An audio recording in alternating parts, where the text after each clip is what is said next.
नमस्ते विद्यार्थियों। आज हम काव्य के तत्व का जो अंतिम बिंदु है, यानी काव्य का जो अंतिम तत्व है वो बुद्धि तत्व के बारे में हम अध्ययन करेंगे। बुद्धि तत्व को विचार तत्व या शैली तत्व भी कहते हैं। देखिए, कोई भी काव्य होता तो उसके दो भाव विशेष रूप से होते हैं, दो पक्ष जरूर होते हैं, एक भाव पक्ष और एक कला पक्ष। और कला पक्ष जितना अच्छा होगा वही काव्य बहुत अच्छा होगा। वही कला पक्ष का एक यहां पर काव्य तत्व के रूप में है, जिसको यहां पर बुद्धि तत्व के रूप में माना गया है।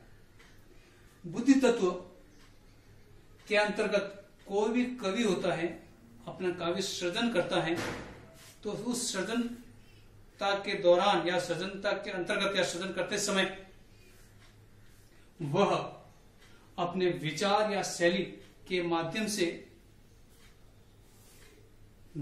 काव्य के अंतर्गत किस किस प्रकार के कौन कौन सी घटनाओं, कौन कौन से दृश्यों, कौन कौन से स्वरूपों आदि का विशेष ध्यान रखता है,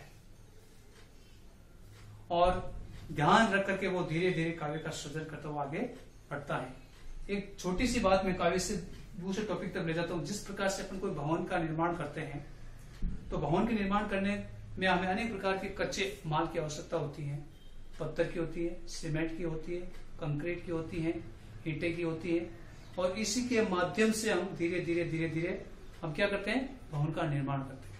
ठीक उसी प्रकार से कोई भी काव्य का सृजन करते समय विभिन्न प्रकार के तत्वों के माध्यम से अंत में जो बुद्धि तत्व है को अपने विचार के माध्यम से प्रस्तुत करते हुए उसका निर्माण करता है। यहाँ पर मैं संक्षिप्त में उनको बताना चाहता हूँ कि काव्य होगा, उसके अंतर्गत जो विशेष रूप से दो प्रकार के काव्य होते हैं। प्रबंध काव्य कह सकते हैं, या खंड काव्य कह सकते हैं, या मुक्त काव्य कह सकते हैं। ठीक है ना।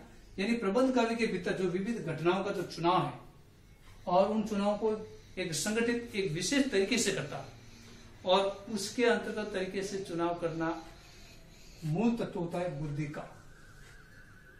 उनके अभाव में काव्य का कोई भी स्वरूप हो या काव्य का कोई भी भेद हो, वो इतना अच्छा नहीं बन पाता है। किसके अभाव में? बुद्धि तत्व के अभाव में। ठीक है, क्योंकि उसमें विभिन्न घटनाएं का जो चुनाव है सोच विचार करके, बहुत ही विश्लेषण करके बहुत ही एक सूक्ष्म चिंतन करके उनका चुनाव किया जाता है, और उनको चुनाव करके चयनित करके उनको संगठित करके उसको उचित स्थान पर वर्णित किया जाता है। ये बुद्धि तत्व का या शैली तत्व का विशेष कार्य होता है। तो इसी प्रकार से काव्य के अंतर्गत जो पात्र होते हैं और पात्रों का जो चरित्र है, कि चरित्र चित्रण में पात्र का जो जीवन की घटनाएं या घटनाओं एवं उनके द्वारा किए गए कार्य एवं वार्तालाप, यानी पात्रों के बीच जो संवाद होता है, यानी उसको कहते हैं वार्तालापों आदि का औचित्य, यानी उचित रूप से वास्तविक स्थान पर कहां पर उनका समायोजन करना है, कहां पर समावेश करना है, ये सब बात किस पर? बुद्धि तत्व पर निर्भर करती है। और उन्हीं के साथ में जहां पर ये पात्र का जो चरित्र चित्रण है, जीवन की जो उनकी घटनाएं हैं या उसका कार्य है, वार्तालाप है आदि का समावेश उचित स्थान पर होगा, तभी वो काव्य सफल कहलाएगा, अन्यथा वो काव्य सफल नहीं कहलाएगा। क्योंकि उनके अभाव में वह एक बोरे के अंदर माल भरा हुआ प्रस्तुत दिखेगा, बल्कि वो व्यवस्थित नहीं हो पाएगा। तो प्यारे विद्यार्थी, ध्यान देने की बात है कि काव्य के अंतर्गत जो अगली बात में बता रहा हूं, ध्यान से सुनेंगे आप लोग।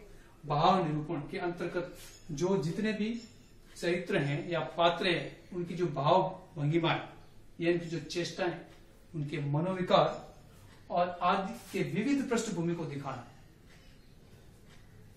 जैसे कोई भी पात्र, चाहे वो एक सात्विक पात्र हो, चाहे वो तामसिक पात्र हो, चाहे वो अन्य प्रकार या मिश्रित पात्र हो, उनकी जब उनके जीवन को घटनाएं घटित होती है, घटनाएं घटित को दिखाता है कौन? कवि विशेष या लेखक विशेष।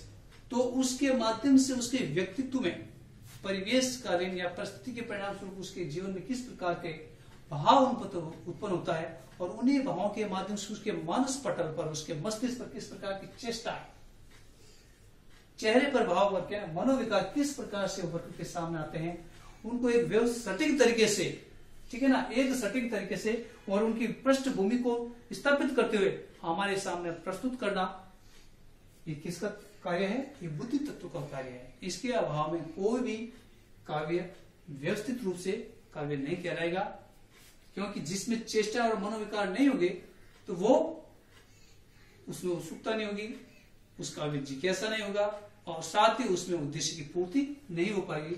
इसलिए ये भाव निरूपण के अंतर्गत बुद्धि तत्व के माध्यम से पात्रों की चेष्टा है, उन्हें मनोविकारों को विविध पृष्ठभूमि के रूप में जो दिखाना, ये बुद्धि तत्व का विशेष रूप से कार्य माना जाता है या शैली का कार्य माना जाता है।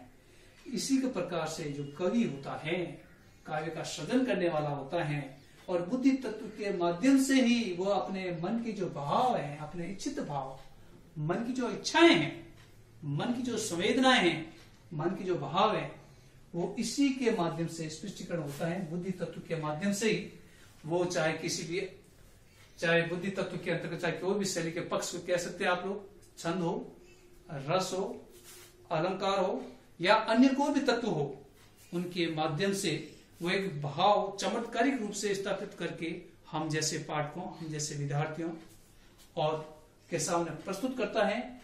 वो कवि की अंतिम अभिलाषा होती है और उसी अंतिम अभिलाषा को उसका इच्छित भाव का स्पष्टीकरण हो जाता है और उसे इच्छित भाव के स्पष्टीकरण होने पर काव्य के जो बुद्धि तत्व है वो वास्तविक रूप से हमारे सामने निकल करके उपस्थित होता है। अगर ये स्पष्ट भाव हमारे सामने उपस्थित नहीं होता है तो काव्य का जो अंतिम तत्व है, बुद्धि तत्व या शैली तत्व या विचार तत्व के तत्व के, काव्य के तत्व के आधार पर वो सफल नहीं होगा। इसीलिए कोई भी कवि होता है उसमें इच्छित फल की प्राप्ति, अंत में वो इच्छित फल की प्राप्ति बुद्धि तत्व के माध्यम से हमें प्राप्ति होती है। आज इतना ही, नेक्स्ट क्लास में हम और आगे बढ़ेंगे। धन्यवाद।